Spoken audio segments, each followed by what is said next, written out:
I love the welterweight division. I've been saying all year, you can check the tape.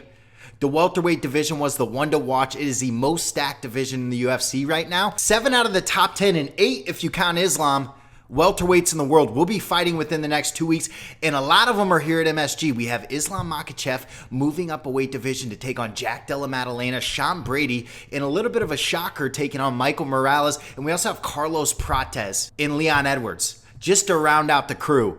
Next week, we go to Doha Qatar, we get Ian Garry and Belal Muhammad, and just listen to the list. It's disgusting. Some dogs. The top 10 is stacked. And it kicks off with Jack Della Maddalena versus Islam Makhachev. What an interesting fight this one is, huh? Because you have the pound-for-pound lightweight champion Islam Makhachev moving up a division, taking on a brand new champion in Jack Della Maddalena. A prove-it fight for Jack Della Maddalena. They say you don't become a champion until you get your first defense. Well, your first defense is coming from pound-for-pound lightweight king Islam Makhachev, a really big spot for Jack. And we got to kind of rewind the tape just to remember how we got here. Like, Jack Della Maddalena was not supposed to be in a title fight last March or May or whatever the fuck it was. He was supposed to be fighting Leon Edwards. He was supposed to be Sean Brady in London taking on Leon Edwards. Shavkat Rakhmonov was the one that was supposed to be fighting Belal. Shavkat falls out, Jack steps in, put on a show in a fight where nobody was really giving him a chance. Let's be honest, we thought Belal was going to get that. And I think there's a similar sentiment right now with Islam. Like, there's definitely some Jack riders. But I don't know how many people believe what they're saying. And I mean that respectfully. Obviously, fuck, I haven't even decided. I might be riding Jack. I don't know. But when you look at who he's fighting in Islam Makhachev, we just know. We know who Islam is. We know what he can do. His well-roundedness, his submission game. Jack still feels relatively unknown. We went from Gilbert Burns to Belal, who never really got the credit he deserved for being a champion or is as good as he is. We still don't know what Jack does. We know his hands are nasty, but it still feels like there's an air of the unknown. But if Jack Della Maddalena beats Islam Makhachev, an instant star, a legend, a Hall of Fame first ballot, that's how big this matchup is. And an opportunity for Jack to really put on a fucking show and let the people know who Kangaroo Jack is. A bad motherfucker out of scrappy MMA. Australian MMA is on fire right now. They got 2 champions and a Quillen Sal kid out of nowhere, head kicks to the fucking dome. Australia's doing something. And Jack Della Maddalena is the cornerstone of that Australian tide right now. But a big, big fight against Islam Makhachev, who's taking a real gamble. People aren't talking about the gamble that you have to take to be a double champ these days. To leave your belt behind to chase another one. There is no cushy belt. When Islam was giving his opportunities to Alexander Volkanovski to become a double champ, Alexander Volkanovski never lost his belt. He was always the featherweight champ, moving up to lightweight. Same thing when Israel Adesanya moved up to take on Jan Blachowicz. Lost that fight, but still had the belt. That's not the case anymore. We saw it with Ilia Topuria, and we're seeing it again with Zhang Weili and Islam Makhachev this week. It's a massive gamble. Because you lose here, now you're just in the welterweight rankings, I guess? And you heard the list behind you. A stacked division, scary as it gets. Now, I do think there's always the opportunity to go back down, and I do think he would get an immediate title shot back against Ilia. But that's not a sure thing either. Ilia Topuria is a monster. Terrifying man. Hands of steel, putting people to sleep. Now you lose 2 in a row, all of a sudden, you got nothing. And people are rightfully pointing back to this Jack Della Maddalena Belal fight and saying, well, look how good he did against a wrestler like Belal. His takedown defense was incredible. His hands are disgusting. His knees are gross. But there's a big difference between Islam and Belal. And that big difference is Islam is a purebred finisher. 8 out of his last 10 fights, he has finished. 6 by submission, 2 by KO, and made Renato Moicano look like he wasn't supposed to be there because he wasn't. That's the type of motherfucker that we're dealing with here. Dustin Poirier, Charles Oliveira, Alexander Volkanovski twice. Islam is a bad, bad dude. And as much as Jack is chasing legacy, a first ballot Hall of Famer, Islam's already there. Which is why this fight is so intriguing. Because I really don't think the size differential is going to play much of a factor. Islam's a big boy. We've seen the face-offs. They look about the same size. He's an inch shorter, but he packed on some pounds. Said he's doing creatine for the first time in his life. I do creatine. I don't fucking look like Islam. Dang, I look pretty good, but Islam's looking hefty for 170. And if he gets a win here, aside from the fact that he captured that double champ, he's now got brand new life at welterweight, which is stacked. You get Shavkat Islam, Ian Garry Islam, Sean Brady Islam, Michael Morales Islam, Carlos Prates Islam. I love them all.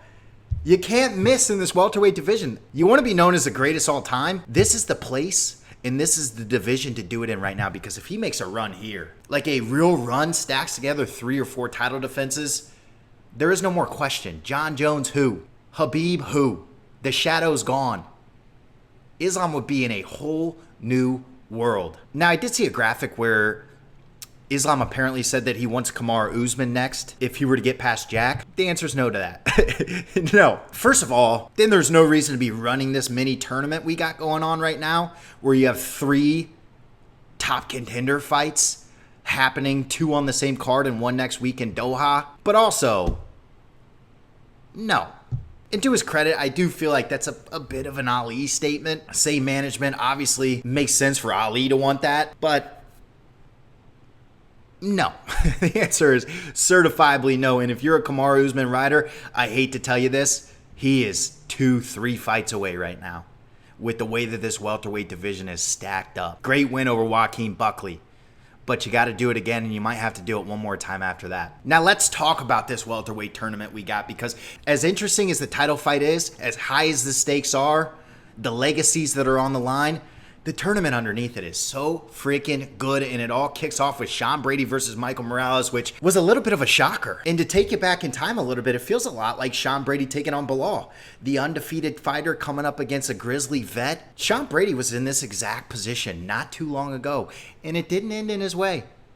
Michael Morales could be looking at the same fate. Feels like Sean Brady has a true path to victory here if he can get it to the ground and use his incredible ground game that we just saw flexed against Leon Edwards. But this feels like a big risk for Sean Brady, because Michael Morales is a massive human being, 26 years old, 18-0, powerful as it comes, athletic. This is the fight that I circle and I go, I don't know what the fuck's gonna happen, but it's probably gonna be crazy. Either a Sean Brady showcase or a Michael Morales coming out party. Hello world, I'm here. And I'm excited for it both ways. Now, Carlos Prates, Leon Edwards, how could you not be jacked up? It's Carlos fucking Prates, smoking at the desk, spinning back elbow against Jeff Neal, a bad motherfucker, fighting nerd zone, the Brazilian bad boy.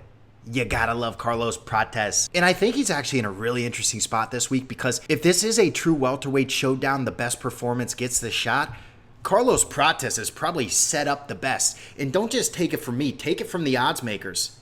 Plus 165 by KO, it's by far the tightest line by emphatic finish. Like, Sean Brady's submission over Michael Morales is still like plus 650. Ian Garry Belal finishes are not even close. Like, Carlos Prates here on the line has the best opportunity to make a real statement. And for a guy that started the year with a loss against Ian Garry, could pin himself right into a title shot post MSG. Like, a big spot for Carlos Prates. And I've said it once, I'll say it again. If Jack Della Maddalena gets by Islam Makhachev, Carlos Prates JDM is one of the best fights you can make in the UFC right now. Just close your eyes and picture that for a second.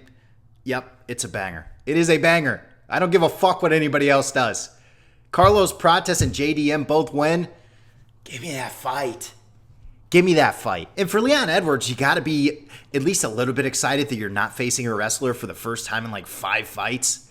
Like, you look back at the treacherous run that Leon had to go through to not only capture that title, but to hold on to it. It was Kamaru Usman twice, then Colby Covington, then Belal Muhammad, then Sean Brady. Like, you're finally like, oh my God, thank you. I get to show off my hands for once. A lot of people, I think myself included, are counting Leon out a little bit, just because of the recent kind of downfall of him. But it could definitely be a y'all must have forgot moment where you go, oh yeah, this guy has had a treacherous run with all sorts of wrestlers. He's never really been in his element. We finally get him back. I forgot how crispy he was. I forgot how clean he was. I forgot how technical he was. And I honestly wouldn't be surprised if he shot, because you can't let Carlos Prates get into a flow state, or else you catch a spinning back elbow to the side of the freaking dome. Ask Jeff Neal. So really interesting spot for Leon Edwards. Look to see if he's still got that spark in him.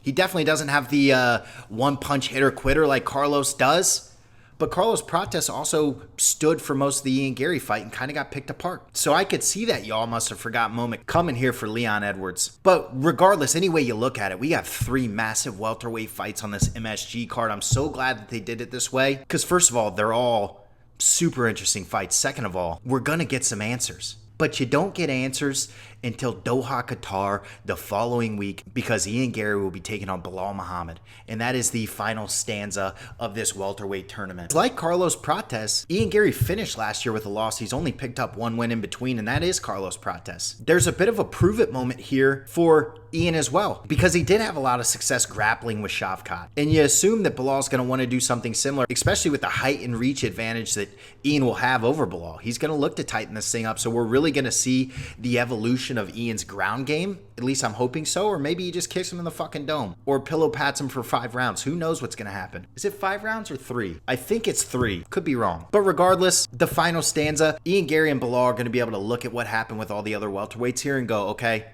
I have to do X.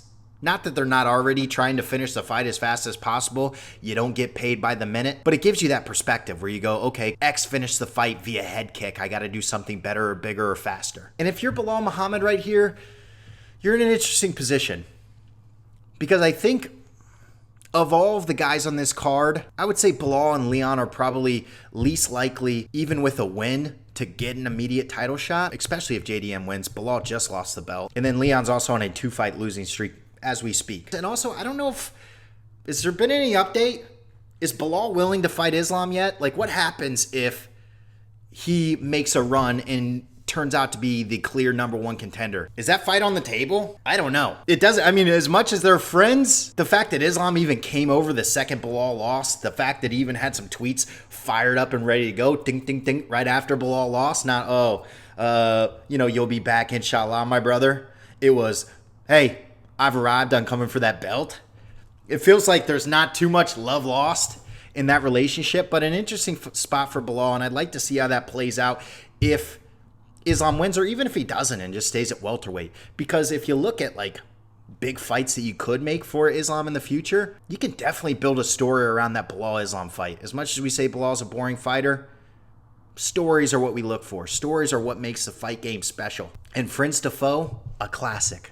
I'd love to see that story. But let's back up. Let's back up a little bit and let's just talk about, if we were the UFC, both scenarios, Jack wins, Islam wins, who do we think is most likely / least likely to get the next shot? I'm just going to rank them 1 through 6 between Sean Brady, Michael Morales, Carlos Prates, Leon Edwards, Ian Garry, Belal Muhammad. I already told you, I think Belal's probably 6 right now. I'll put Leon at 5. I'd probably put Michael Morales at 4, then Sean Brady, then Carlos Prates, then Ian Garry.